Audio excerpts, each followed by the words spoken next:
TDP అధినేత CM Chandrababu Naidu సోదరుడు నారా రామ్మూర్తి నాయుడు కన్నుమూశారు. హైదరాబాదులోని ఓ ప్రైవేట్ ఆస్పత్రిలో చికిత్స పొందుతున్న రామ్మూర్తి నాయుడు ఆరోగ్యం ఒక్కసారిగా క్షీణించటంతో మరణించారు. చిన్నాన్న రామ్మూర్తి నాయుడు గురించి తెలుసుకున్న మంత్రి నారా లోకేష్ అన్ని కార్యక్రమాలను రద్దు చేసుకుని అమరావతి నుంచి హుటాహుటిన హైదరాబాద్ బయలుదేరారు. మరి కాసేపట్లో నారా లోకేష్ హైదరాబాద్ చేరుకోనున్నారు.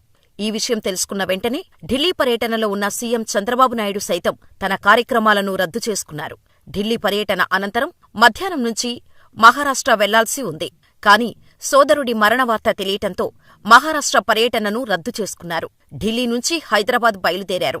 మధ్యాహ్నం 3 గంటలకు నారావారిపల్లికి సీఎం చంద్రబాబు రానున్నట్టు సమాచారం. రామ్మూర్తి నాయుడు అంత్యక్రియలు స్వగ్రామం నారావారిపల్లెలో జరగనున్నట్టు సమాచారం. కాగా రామ్మూర్తి నాయుడు మరణం పట్ల టీడీపీ నేతలు, కార్యకర్తలు దిగ్భ్రాంతి వ్యక్తం చేస్తున్నారు.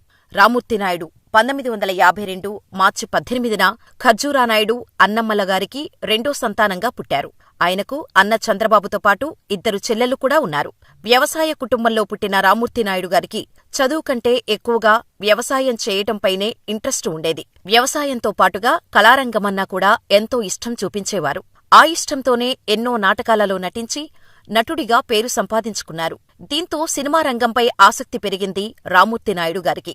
కాని చంద్రబాబు నాయుడు 1975లో కాంగ్రెస్లో చేరటంతో అన్నకు మద్దతుగా రామ్మూర్తి నాయుడు కూడా కాంగ్రెస్లో చేరారు. ప్రతి విషయంలోనూ అన్నకు చేదోడు వాదోడుగా ఉంటూ అన్న చెప్పిన పనిని తూచా తప్పకుండా చేసేవాడు రామ్మూర్తి నాయుడు.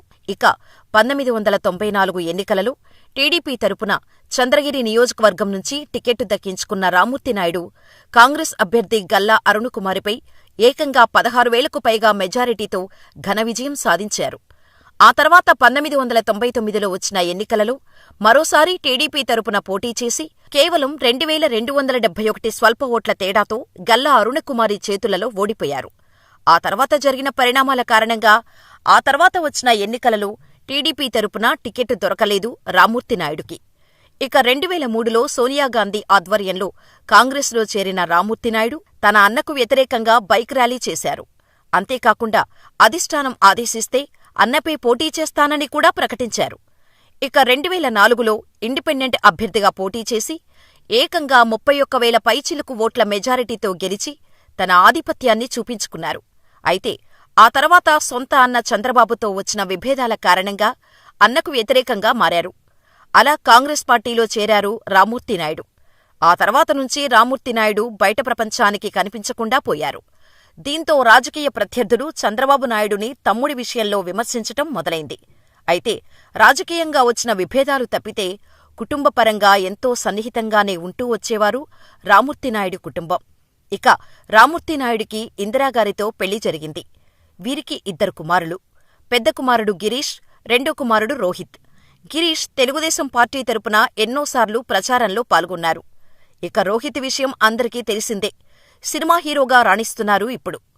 తాను సినిమాల్లోకి వెళ్లాలని అనుకుంటున్నాను అని రోహిత్ చెప్పగానే ఫ్యామిలీలో మొదట సంతోషించింది రామ్మూర్తి నాయుడు గారే.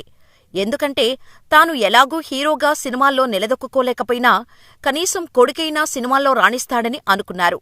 దీంతో రోహిత్ సినిమాల్లోకి వెళ్లేందుకు సపోర్ట్ చేశారు.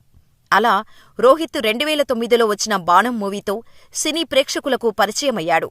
ఇటీవలే నారా రోహిత్కు వివాహం నిశ్చయమైంది. సీఎం చంద్రబాబు నాయుడు సమక్షంలో హైదరాబాదులో అత్యంత వైభవంగా నిశ్చితార్థం వేడుక జరిగింది. కొడుకు పెళ్లి చూడాలి అన్న కోరిక తీరకుండానే కన్నుమూశారు రామ్మూర్తి నాయుడు గారు.